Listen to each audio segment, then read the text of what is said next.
بسم اللہ الرحمن الرحیم۔ السلام علیکم بھائیو، آج میں آپ سے ایک ایسی کہانی کی صورت میں ایک ایسی سچائی بیان کرنے لگا ہوں جس کو پڑھتے ہوئے میری آنکھیں کئی بار اشک بار ہوئی ہیں۔ سچی کہانی ہے ہمارے آل رسول سے، لہٰذا آپ سے گزارش ہے کہ آپ اس کو پوری سنیے گا۔ دو شہزادے، افسردہ چہرے، نکھرے ہوئے بال اور بوسیدہ پیرہن میں نور کی دو مورتیں ایک مسلمان رئیس کے دروازے پر کھڑی تھیں۔ گردش ایام کے ہاتھوں ستائے ہوئے یہ وہ دو کمسن بچے تھے۔ غیرت حیا سے آنکھیں جھکی ہوئی تھیں، اظہار مدح کے لیے زبان نہیں کھل رہی تھی۔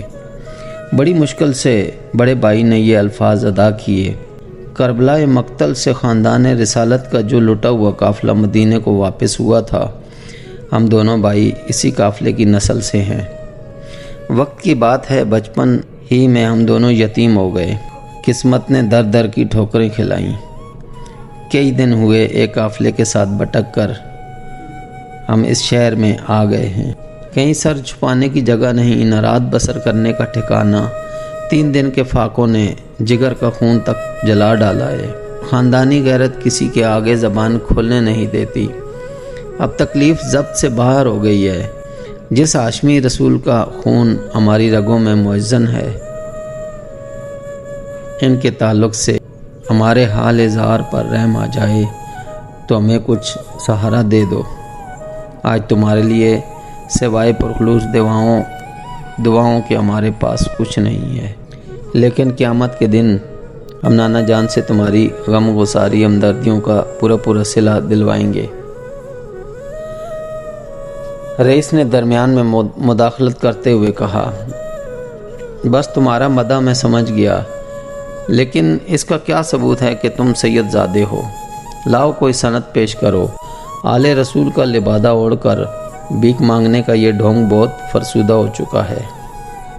تم کوئی دوسرا گھر دیکھو، یہاں تمہیں کوئی سہارا نہیں مل سکتا۔ رئیس کے جواب سے یتیموں کا چہرہ اتر گیا، آنکھیں پرنم ہو گئیں۔ یوں ہی غریب الوطنی، یتیمی، بے کسی اور کئی دن کے فاقے کشی نے انہیں نڈھال کر دیا تھا۔ اب لفظوں کی چوٹ سے دل کا نرم و نازک آبگینہ بھی ٹوٹ گیا۔ یاس کے عالم میں دونوں ایک دوسرے کا منہ تکنے لگے۔ بڑے بھائی نے چھوٹے بھائی کی آنکھ کا آنسو اپنی آستین میں جذب کرتے ہوئے کہا: پیارے مت رو، گھائل ہو کر مسکرانا اور فاقہ کر کے شکر ادا کرنا ہمارے گھر کی پرانی ریت ہے۔ دھوپ کا موسم تھا، قیامت کی گرمی پڑ رہی تھی۔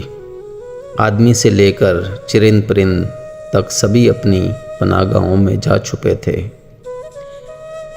لیکن جمنستان فاطمی کے یہ دو کملائے ہوئے پھول کھلے آسمان کے نیچے بے یار و مددگار کھڑے تھے۔ ان کے لیے کہیں کوئی آسائش کی جگہ نہ تھی۔ دھوپ کی شدت سے جب بیتاب ہو گئے تو سامنے ایک دیوار کے سائے میں بیٹھ گئے۔ یہ ایک مجوسی کا گھر تھا۔ عمارت کے رخ سے شان و ریاست ٹپک رہی تھی۔ تھوڑی دیر دم لینے کے بعد چھوٹے بھائی نے بڑے سے کہا: بھائی جان، جس کی دیوار کے سائے میں ہم لوگ بیٹھے ہیں، معلوم نہیں یہ کس کا گھر ہے۔ اس نے بھی کہیں آ کے اٹھا دیا تو آپ پاؤں میں چلنے کی سکت باقی نہیں۔ زمین کی تپش سے تلووں میں آبلے آ پڑے ہیں، کھڑا ہونا مشکل ہے۔ آنکھوں تلے اندھیرا چھا جاتا ہے، یہاں سے کیسے اٹھیں گے؟ بڑے بھائی نے جواب دیا: ہم اس کی دیوار کا کوئی نقصان تو نہیں کر رہے، صرف سائے میں بیٹھے ہیں۔ ویسے ہر شخص کا دل پتھر کا نہیں ہوتا، ہو سکتا ہے کہ اسے ہماری حالت پر ترس آ جائے اور وہ ہمیں اپنے سائے سے نہ اٹھائے، اور اگر اٹھا بھی دیا تو دلوں کی آبادی تنگ نہیں ہے۔ انگاروں پر چلنے والے تپتی ہوئی زمین سے نہیں ڈرتے۔ فکر مت کرو، میں تمہیں اپنی پیٹھ پر لاد لوں گا۔ تھوڑی دیر خاموش رہنے کے بعد چھوٹے بھائی نے نہایت معصومانہ انداز میں ایک سوال پوچھا: بھائی جان، آپ کو یاد ہوگا اس دن جب ہم جنگل میں راستہ بھول گئے تھے۔ ہر طرف آندھیوں کا طوفان اٹھا ہوا تھا اور آسمان سے موسلادھار بارش ہو رہی تھی۔ ہم لوگوں نے پہاڑ کی ایک کھیوا میں پناہ لی تھی۔ شام تک طوفان نہیں تھما، رات ہو گئی اور ہم لوگوں کو اسی کھیوا میں رات گزارنی پڑ گئی۔ آدھی رات کو جب ایک شیر جھنگاڑتا ہوا ہماری طرف آ رہا تھا تو گھوڑے پر سوار ایک نقاب پوش بزرگ بجلی کی طرح نمودار ہوا اور چند ہی لمحوں میں غائب ہو گئے۔ وہ کون تھے؟ آج تک یہ راز آپ نے نہیں بتایا۔ بڑے بھائی نے سوالیہ لہجے میں کہا، شیر کی خوفناک آواز سن کر تمہارے منہ سے چیخ نکلی تھی اور تم نے دہشت زدہ ہو کر کسی کو پکارا تھا، یاد کرو۔ بس وہ وہی تھے، ہمارے دل کی دھڑکنوں سے بہت قریب رہتے ہیں۔ وہ ہماری ذرا سی تکلیف ان سے دیکھی نہیں جاتی، انہی کا خون ہماری رگوں میں بہتا ہے۔ ابا جان کہا کرتے تھے کہ جب وہ پیکر خاکی میں یہاں آئے تھے تو ان کے چہرے سے نور کی اتنی تیز کرنیں پھوٹتی تھیں کہ نگاہ اٹھانا مشکل تھا۔ اب تو خاکی پیرہن بھی نہیں ہے کہ حجاب کی اوٹ سے کوئی انہیں دیکھ لے، اس لیے چہرے پر خود ہی نقاب ڈال کر آتے ہیں تاکہ کائنات ہستی کا نظام درہم برہم نہ ہو جائے۔ ابا جان یہ بھی کہا کرتے تھے کہ دیکھنے والوں نے ہمیشہ انہیں نقاب میں ہی دیکھا ہے۔ بشریت کی یہ ساری بحثیں نقاب ہی سے متعلق ہیں۔ حقیقت کا چہرہ الفاظ و بیان کی دسترس سے ہمیشہ بار رہا ہے۔ چشمہ کوثر کی معصوم لہروں کی طرح سلسلہ بیان جاری تھی اور گھر کا راز و شگاف کر رہا تھا کہ اتنے میں پس دیوار آواز سن کر مجوسی گھر سے نکلا۔ اس کی نیند میں خلل پڑ گیا تھا، وہ غصے میں شرابور تھا، لیکن جو ہی گلشن کے نور کے ان حسین پھولوں پر نظر پڑی اس کا سارا غصہ کافور ہو گیا۔ نہایت نرمی سے دریافت کیا، تم کون ہو؟ کہاں سے آئے ہو؟ بہینہ یہی سوال اس رئیس نے بھی کیا تھا اور جواب سننے کے بعد اپنے دروازے سے اٹھا دیا تھا۔ سوال کا انجام سوچ کر چھوٹے کی آنکھوں میں آنسو آ گئے۔ ہم لوگ آل رسول ہیں، یتیم بھی ہیں اور غریب الوطن بھی، 3 دن کے فاقے سے نیم جان ہیں۔ تکلیف کی شدت برداشت نہ ہو سکی تو آج جگر کی آگ بجھانے نکلے ہیں۔ وہ سامنے والے رئیس کے گھر پر گئے تھے، اس نے ہمیں اپنے دروازے سے اٹھا دیا۔ دھوپ بہت تیز ہے، زمین تپ گئی ہے، ننگے پاؤں چلتے چلتے پاؤں میں آبلے پڑ گئے ہیں۔ تھوڑی دیر کے لیے تمہاری دیوار کے سائے میں بیٹھ گئے ہیں، شام ہوتے ہی یہاں سے اٹھ جائیں گے۔ مجوسی نے کہا، سامنے والا رئیس تو اپنے نبی کا کلمہ پڑھتا ہے، جس کی تم اولاد ہو، اس نے اس رشتے کا بھی خیال نہیں کیا۔ بڑے بھائی نے جواب دیا، وہ یہ کہتا ہے کہ تم آل رسول ہو تو اس کا ثبوت پیش کرو۔ ہم نے 1000 اس سے کہا کہ غریب الوطنی میں ہم کیا ثبوت پیش کر سکتے ہیں، تم اس کا ثبوت قیامت کے دن پر اٹھا رکھو، جب کہ نانا جان بھی وہاں موجود ہوں گے۔ قیامت کا تذکرہ سن کر مجوسی کی آنکھیں چمک اٹھیں۔ اس نے حیرت امیز لہجے میں کہا، تمہاری پیشانیوں میں عالم قدس کا جو نور جھلک رہا ہے، اس سے بڑھ کر اور کیا ثبوت چاہیے تھا اسے؟ اور یہ بھی کہ کسی کورے چشم کو نہ نظر آئے تو قدموں کے نیچے بچ جانے کے لیے اپنے رسول کا نام ہی کیا؟ آخرت کی سرفرازی کا دار و مدار تو نسبت کی توقیر پر ہے۔ نسبت نہ بھی واقعہ کے مطابق ہو، جب بھی جزا کا استحقاق کہیں نہیں جاتا۔ دل کی نیت بخیر ہے تو اس کی راہ کی ٹھوکر بھی لائق تحسین ہے۔ بہرحال میں تمہارے نانا جان کا کلمہ گو تو نہیں ہوں، لیکن ان کی پاکیزہ اور باعظمت زندگی سے دل ہمیشہ متاثر رہا ہے۔ ان کی نسبت سے تم نونہالوں کے لیے اپنے اندر ایک عجیب کشش محسوس کر رہا ہوں۔ ویسے ایک باعظمت رسول کے ساتھ نہ بھی تمہارا نسبتی تعلق ہوتا، جب بھی میں تمہاری یتیمی اور غریب الوطنی اور اس کے ساتھ یہ تمہارا معصوم چہرہ دلوں کو پگھلا دینے کے لیے کافی ہے۔ اب تم ایک معزز مہمان کی طرح میرے گھر کو اپنے قدموں کا اعزاز مرحمت کرو، اور جب تک اطمینان بخش صورت نہ پیدا ہو جائے اس گھر سے کہیں جانے کا قصد نہ کرنا۔ اس کے بعد مجوسی رئیس دونوں بچوں کو اپنے ہمراہ گھر کے اندر لے گیا اور بیوی سے کہنے لگا، دیکھو نازوں کے پلے ہوئے یہ محمد عربی کے شہزادے ہیں۔ ان کے گھر کی چوکھٹ کا اقبال تمہیں بھی معلوم ہے۔ چارہ گری اور فیض بخشی میں ان کا آستانہ ہمیشہ سے دردمندوں کی کائنات کا مرکز رہا ہے۔ وہ واقعہ تمہیں یاد ہوگا جب کہ تمہاری گود خالی تھی، گھر اندھیرا تھا، ایک چراغ آرزو کی تمنا میں کتنی بار تمہاری پلکیں بوجھل ہو چکی تھیں۔ بالآخر اضطراب شوق میں ایک دن ہم دونوں گھر سے نکل پڑے اور کئی ہفتے کی راہ طے کر کے ایک گاؤں میں پہنچے تھے۔ جس خواجہ کارساز کی چوکھٹ پر کھڑے ہو کر تمہیں ایک لخت جگر کی بشارت ملی، وہ انہی شہزادوں کے خانوادے کی ایک دل نواز بارگاہ تھی۔ لیکن یہ بھی وقت کا ماتم ہے بیگم کہ لالا کا جگر جن کی کیف پاکی کی ٹھنڈک سے شاداب رہا ہے، آج وہ کانٹوں کی نوک سے گائل ہیں، اور جن کی پلکوں کے سائے میں یہ جہان خاکی چین کی نیند سوتا ہے، آج وہ خود دیواروں کا سایہ تلاش کر رہے ہیں۔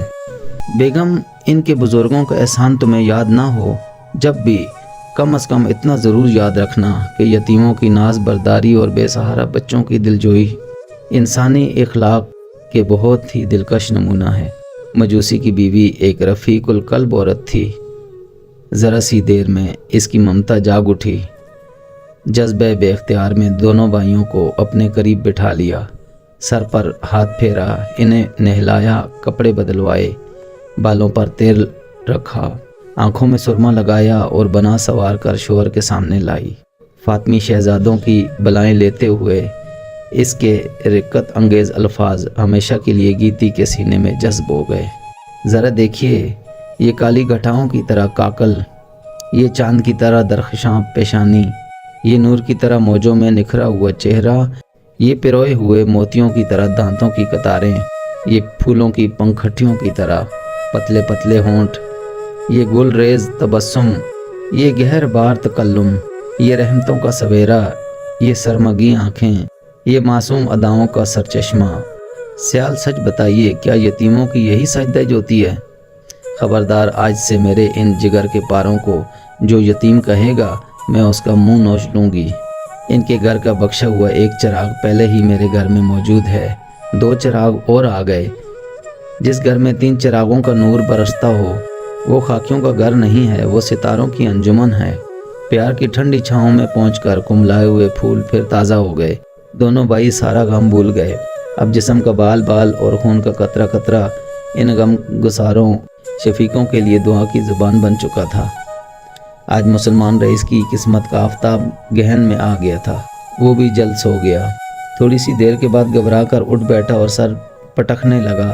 گھر میں ایک کوہرام مچ گیا، سب لوگ ارد گرد جمع ہو گئے۔ رئیس کی بیوی ان کی حالت دیکھ کر بدحواس ہو گئی، گھبراہٹ میں پوچھا، کیا کہیں تکلیف ہے؟ معالج کو بلاؤں؟ جلدی بتائیے۔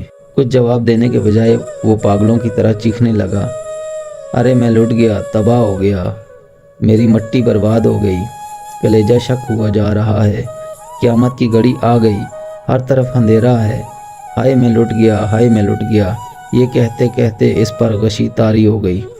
تھوڑی دیر کے بعد جب اسے ہوش آیا تو بیوی نے روتے ہوئے کہا، جلدی بتائیے کیا قصہ ہے، میرا دل ڈوبا جا رہا ہے۔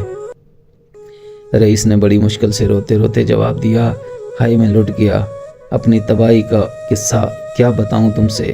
آج کا واقعہ تمہیں معلوم ہی ہے، کتنی بے دردی کے ساتھ میں نے ان معصوم سید زادوں کو اپنے دروازے سے دھتکارا تھا۔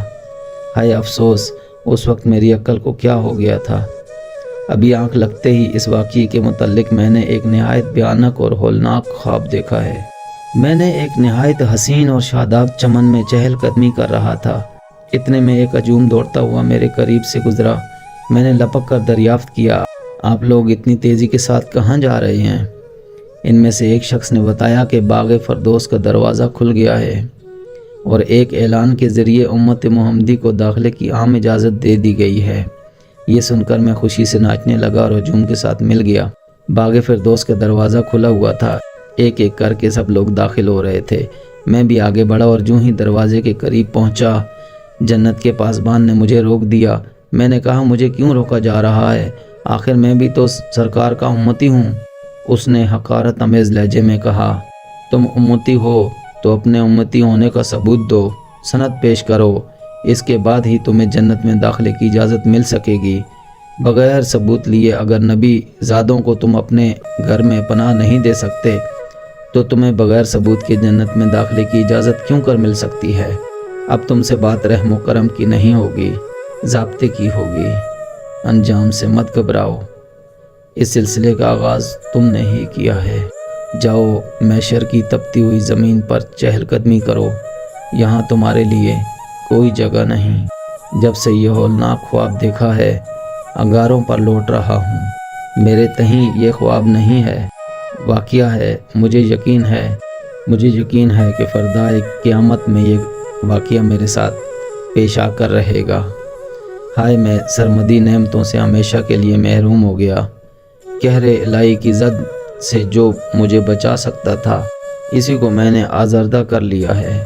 اب کون میری چارہ سازی کرے گا؟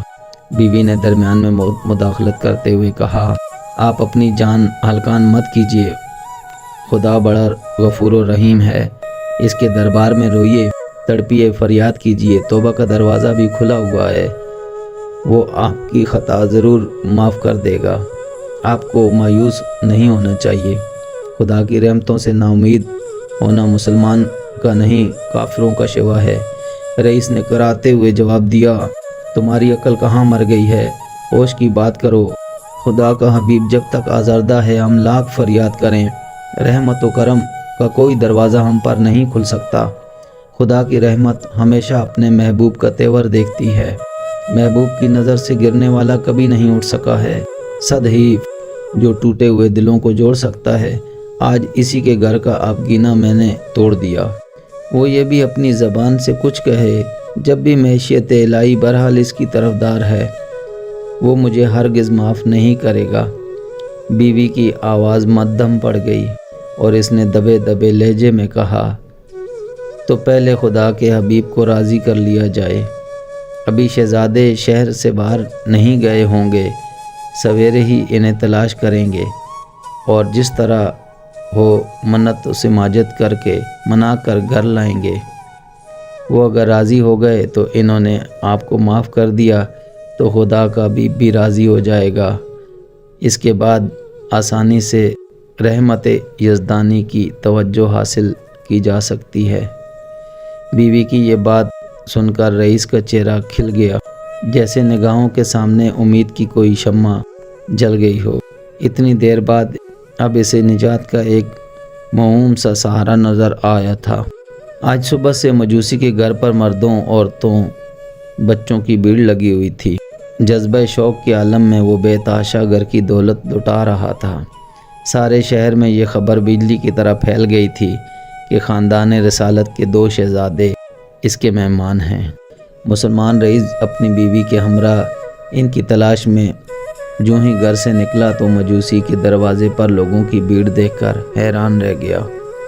دریافت کرنے پر معلوم ہوا کہ خاندان رسالت کے 2 نونہال کل سے یہاں مقیم ہیں۔ پروانوں کا یہ ہجوم ان کی ہی اعزاز میں اکٹھا ہوا ہے۔ یہ خبر سنتے ہی رئیس کی باچھیں کھل گئیں۔ اس نے دل ہی دل میں طے کر لیا کہ مجوسی کو بچوں کے معاوضے میں چاہے زندگی بھر کی کمائی دینی پڑے، قدم پیچھے نہیں ہٹاؤں گا، بگڑی ہوئی تقدیر سنواروں گا۔ بگڑی ہوئی تقدیر سنور گئی تو دولت کمانے کے لیے ساری عمر پڑی ہے۔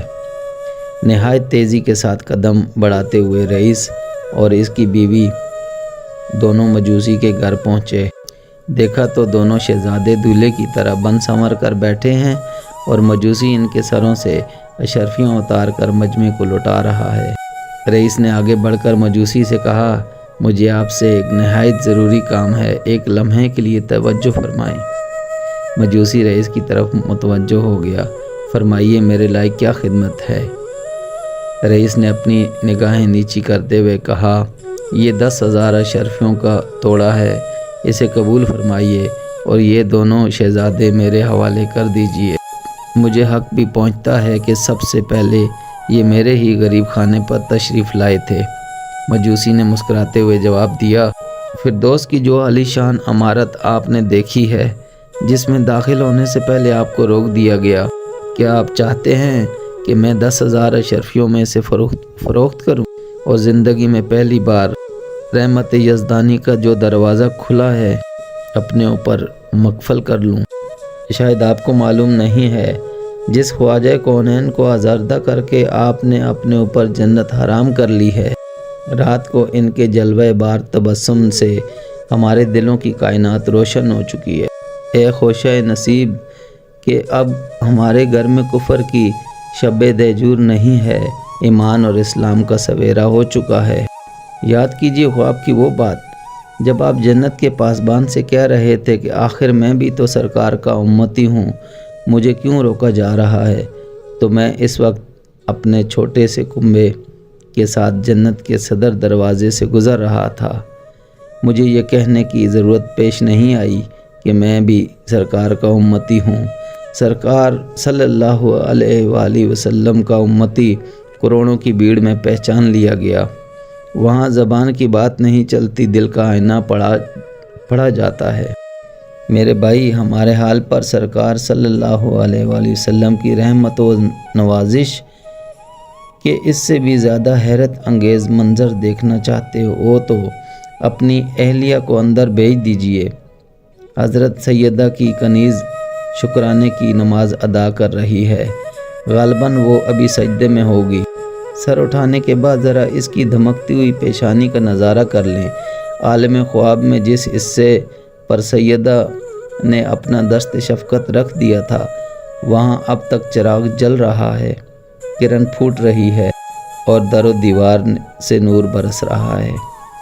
جن شہزادوں کے دم قدم سے ہمارے نصیب چمکے، دلوں کی انجمن روشن ہوئی، جیتے جی سرمدی امان کا پروانہ ملا اور ایک رات میں ہم کہاں سے کہاں پہنچ گئے۔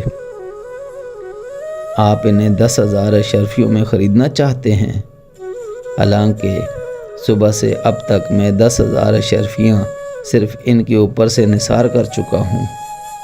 اب وہ میرے مہمان نہیں ہیں، گھر کے مالک ہیں، ہم خود ان کے حوالے ہیں، انہیں کیا حوالے کر سکتے ہیں؟ بھائی جان، آپ کا یہ سارا جوش عقیدت رات کے خواب کا نتیجہ ہے۔ خواب سے پہلے آنکھ کھل گئی ہوتی تو بات بن سکتی تھی، اب اس کا وقت گزر چکا ہے۔ البتہ ماتم کا وقت باقی ہے، وہ کبھی نہیں گزرے گا۔ رئیس سر جھکائے ہوئے باتیں سن رہا تھا اور روتے روتے اس کی آنکھیں سرخ ہو گئی تھیں۔ بڑے بھائی کی نظریں جو ہی اس کی طرف اٹھیں، دل جذبہ رحم سے بھر گیا۔ بھرائی ہوئی آواز میں کہا، بڑے سے بڑے غم کا پارسا لیا ہے، لیکن بھیگی ہوئی پلکوں کا بوجھ ہم سے کبھی نہیں اٹھ سکا۔ تم نے ہمارے ساتھ جو کچھ بھی کیا وہ تمہارا شیوا تھا، لیکن ہم تمہارے ساتھ اپنے گھر کی ریت برتیں گے۔ جاؤ، تمہیں ہم نے معاف کر دیا، نانا جان بھی معاف کر دیں گے۔ مایوسی کا غم نہ اٹھاؤ، جنت میں تم بھی ہمارے ساتھ رہو گے۔ گھر لوٹتے وقت رئیس کا دل خوشی سے ناچ رہا تھا۔ تو بھائیو، یہ اس ویڈیو کا بقیہ حصہ تھا۔ انشاءاللہ کل ایک اور نئی ویڈیو کے ساتھ آپ کی خدمت میں حاضر ہوں گا۔ تب تک مجھے اجازت دیں، میرے چینل کو سبسکرائب کر دیں اور ویڈیو کو لائک کر دیں۔ اللہ حافظ، فی امان اللہ۔